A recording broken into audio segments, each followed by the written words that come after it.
Hello everyone, कैसे हैं आप सभी लोग। स्वागत करता हूं आपका आज की क्लास में। आई होप आप सभी लोग अच्छे होंगे, स्वस्थ होंगे। और आज हम जो चैप्टर पढ़ने जा रहे हैं इंग्लिश का बहुत ही इम्पोर्टेंट चैप्टर है, ठीक है। बट उस चैप्टर को पढ़ने से पहले आज हम इंग्लिश के थोड़े से जो है बेसिक क्लियर करेंगे, ठीक है ना। तो साथ में बने रहिए। जो लोग यहाँ पर नए हैं वो चैनल को सब्सक्राइब कर लीजिएगा और वीडियो को लाइक कीजिएगा और दोस्तों तक शेयर कीजिएगा, ठीक है ना। चलिए शुरू करते हैं आज की क्लास।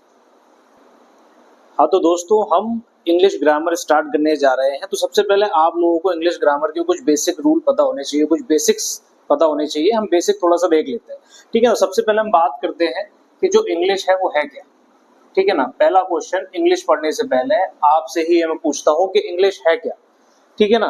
तो इंग्लिश एक लैंग्वेज है। क्या है? इंग्लिश एक लैंग्वेज है और कुछ नहीं है।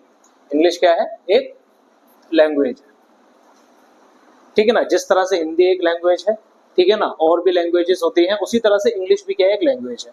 हमारे इंडिया में इंग्लिश जो है हर स्टेट में इंग्लिश जरूर पढ़ाई जाती है, चाहे आप किसी भी स्टेट में जाइएगा। क्यों? क्योंकि इंग्लिश एक इंटरनेशनल लैंग्वेज है और एज अ स्टूडेंट, ठीक है, as a teacher, as a employee हमको इंग्लिश आनी चाहिए, ताकि अगर किसी और स्टेट में जाते हैं या इस कंट्री से बाहर जाते हैं तो इंग्लिश में हम अपना कन्वर्सेशन कर सकें, ठीक है ना। तो इंग्लिश इसलिए सीखी जाती है, इसलिए आप लोगों को इंग्लिश पढ़नी पड़ती है।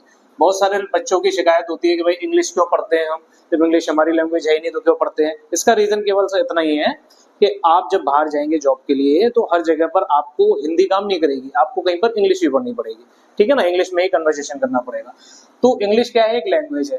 किसी भी लैंग्वेज को समझने के लिए सबसे पहले हमें क्या समझना होता है। जैसे मैं आपसे पूछता हूँ कि आप जैसे हिंदी जानते हैं बहुत अच्छे से, ठीक है ना। और जब हिंदी आप जानते हैं तो हिंदी जानने के लिए आपने सबसे पहले क्या पढ़ा था? अक्षर पढ़े थे आपने हिंदी में, ठीक है ना।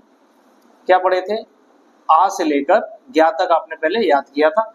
आ से ज्ञा तक याद करने के बाद फिर आपने उनको जोड़ के शब्द बनाए थे और शब्द के बाद फिर आपने बड़े बड़े वाक्य बनाने स्टार्ट किए और आज आप बहुत अच्छी हिंदी बोल लेते हैं। यहाँ तक बात क्लियर है? तो इंग्लिश समझने के लिए आपको सबसे पहले इसके लेटर समझने होंगे, ठीक है ना। तो इंग्लिश में क्या होता है? लेटर को अल्फाबेट बोलते हैं। अल्फाबेट, अल्फाबेट का मतलब होता है वर्णमाला।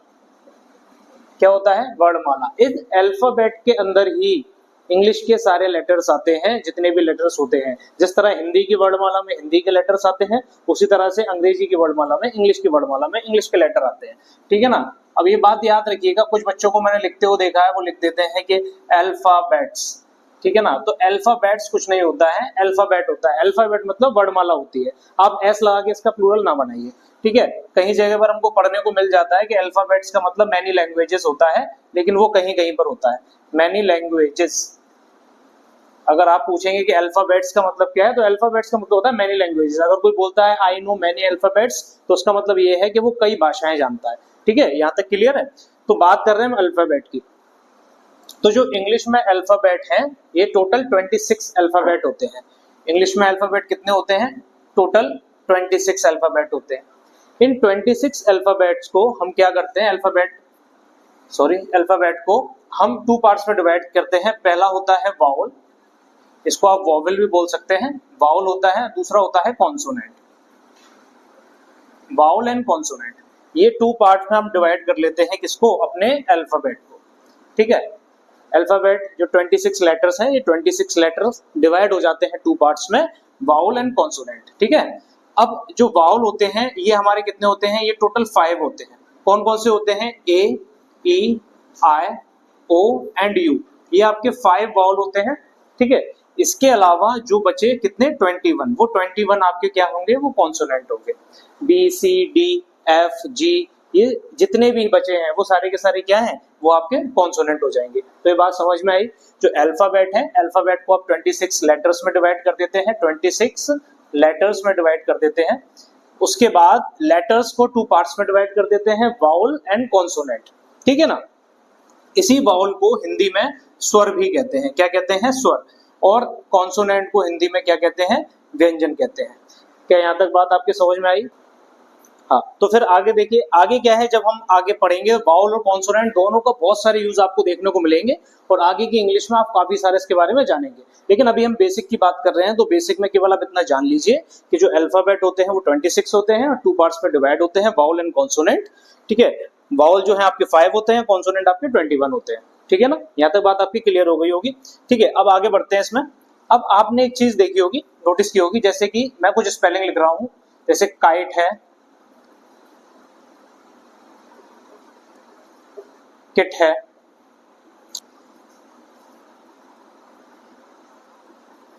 Umbrella, union.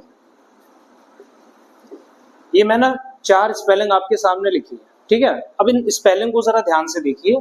ये है काइट और ये है किट। अगर हम इसको हिंदी में उच्चारण करते हैं तो ये होता है काइट और ये होता है किट। अब जरा गौर कीजिए, दोनों की शुरुआत में क्या आ रहा है, के, और दोनों के बाद क्या आ रहा है, आई और आई। लेकिन उसको हम प्रोनाउंस कर रहे हैं क्या, काइट। इसको हम क्या प्रोनाउंस कर रहे हैं, किट। इसी तरह से यहाँ शुरू में दोनों के यू और यू आ रहा है, इसको हम अम्ब्रेला बोलते हैं। क्या बोलते हैं, अम्ब्रेला। और इसको हम क्या बोलते हैं, यू से, यूनियन। क्या बोलते हैं, यूनियन। यूनियन मतलब संघ होता है। ठीक है, अब आपने एक चीज नोटिस की कि स्पेलिंग की शुरुआत में सेम वर्ड आ रहा, सॉरी सेम लेटर आ रहा है, बट इनका प्रोनाउंसिएशन क्या है, अलग है। उसको हम का पढ़ रहे हैं, इसको हम की पढ़ रहे हैं। तो इसको क्या बोलते हैं, इसको बोलते हैं साउंड। क्या बोलते हैं बेटा, साउंड। इंग्लिश में साउंड भी होते हैं। अब इंग्लिश में कितने साउंड होते हैं, इसको आगे समझते हैं। हाँ तो बच्चों, हम बात कर रहे थे वाउल, सॉरी साउंड की। इंग्लिश में साउंड जो टोटल होते हैं वो होते हैं 44। कितने साउंड होते हैं टोटल, 44। जैसे मैंने आपको देखा, मैंने आपको भी दिखाया था कि के 2 बार आया, बट उसका साउंड क्या था, प्रोनाउंसिएशन में अलग साउंड निकल रहा था उसका। तो ये 44 साउंड होते हैं। इसमें साउंड को डिवाइड करते हैं वाउल और कॉन्सोनेंट में। तो वाउल और कॉन्सोनेंट के अकॉर्डिंग जो साउंड होते हैं, वाउल में 20 साउंड होते हैं और कॉन्सोनेंट में 24 साउंड होते हैं। ठीक है ना, तो 20 + 24 मिला के हो जाता है आपका 44 साउंड। तो ये बात ध्यान रखिए कि इंग्लिश में जो साउंड होते हैं वो 44 होते हैं, जिसमें 20 वाउल साउंड होते हैं और 24 कॉन्सोनेंट साउंड होते हैं। ठीक है, टोटल आपके 44 साउंड होते हैं। यहां तक बात आपकी क्लियर है। ठीक है, तो देखिए आगे देखते हैं हम कि वाउल साउंड जो है, अब वाउल और कॉन्सोनेंट साउंड, इनको आगे भी थोड़ा सा कैटेगराइज कर देते हैं। जैसे वाउल साउंड को 3 टाइप में डिवाइड कर दिया जाता है। ठीक है ना, जैसे शॉर्ट, इसका जो फर्स्ट है वो है शॉर्ट वाउल, एक होता है long vowel, and third one होता है डिप्थोंग। ठीक है ना, इस तरह से हम क्या करते हैं कि वाउल को डिवाइड कर देते हैं 3 पार्ट्स में, short vowel, long vowel and diphthong. ठीक है, ये जो शॉर्ट वाउल होते हैं ये आपके कितने होते हैं, ये 7 होते हैं। जो लॉन्ग वाउल होते हैं ये आपके 8 होते हैं और ये 5 होते हैं। कितने कितने होते हैं, 7 होते हैं, 8, सॉरी ये लॉन्ग वाउल आपके 5 होते हैं और डिप्थोंग आपके 8 होते हैं। क्लियर है यहाँ तक। अब अगर हम बात करते हैं कॉन्सोनेंट साउंड की, तो कॉन्सोनेंट साउंड को 2 पार्ट्स में डिवाइड कर दिया जाता है।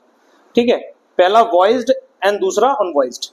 ठीक है, पहला क्या है, वॉइस्ड एंड दूसरा अनवॉइस्ड। ठीक है, आपके सिलेबस में इसका डिटेल्ड नहीं है, बस आपको इतना ही जानना है, इतना ही आप जान लेंगे काफी होता है। अगर आप चाहते हैं कि मैं इसके बारे में और डिटेल में बनाऊं, आपको सारे जो शॉर्ट वाउल और डिप्थोंग के बारे में भी बताऊं, तो आप मुझे कमेंट कीजिए, मैं आपको एक अच्छी वीडियो इसके ऊपर बना के दूंगा।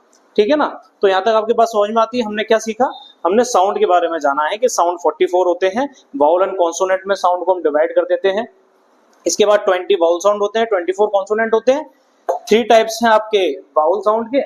ठीक है, जिसमें short vowel, long vowel and diphthong होता है, और कॉन्सोनेंट में 2 टाइप्स है, वॉइस्ड एंड अनवॉइस्ड। ठीक है, ठीक है, तो यहाँ तक बात समझ में आई। तो ये कुछ बेसिक्स थे जो सीखने बहुत जरूरी थे शुरुआत में। ठीक है ना, कि लेटर्स क्या होते हैं, अल्फाबेट क्या है, साउंड क्या है, ये कुछ बेसिक हैं जो आपको बहुत अच्छे से पता होने चाहिए, ताकि अगर आपसे कोई क्वेश्चन करे एज अ स्टूडेंट आप उसके बारे में बता पाए। ठीक है ना, बहुत सारे एग्जाम्स में भी ये पूछा जाता है। कॉम्पिटिटिव एग्जाम में खास तौर पर ये पूछे जाते हैं, जो टीचर वाले कॉम्पिटिटिव एग्जाम होते हैं। जो टीचिंग से रिलेटेड कॉम्पिटिटिव एग्जाम है उनमें ये चीज बहुत पूछी जाती है, चाहे आप टेट उठा लीजिए या सीटेट उठा लीजिए या टीजीटी या पीजीटी, ये आपसे जरूर पूछा जाएगा, ठीक है ना। तो इसको आपको पता होना चाहिए, ठीक है। तो आज के लेक्चर को हम यही खत्म करेंगे। आई होप आप लोगों को आज की वीडियो बहुत अच्छी लगी होगी, ठीक है। कमेंट बॉक्स में जरूर बताइएगा आज की आपको क्लास कैसी लगी है, और वीडियो अच्छी लगी हो तो उसको लाइक कीजिएगा और दोस्तों तक इसको शेयर भी कीजिएगा। फिर मिलते हैं नए कॉन्सेप्ट के साथ नई वीडियो में, मैं और आप, ठीक है। तब तक के लिए आपसे विदा लेता हूं, फिर मिलेंगे। Thank you.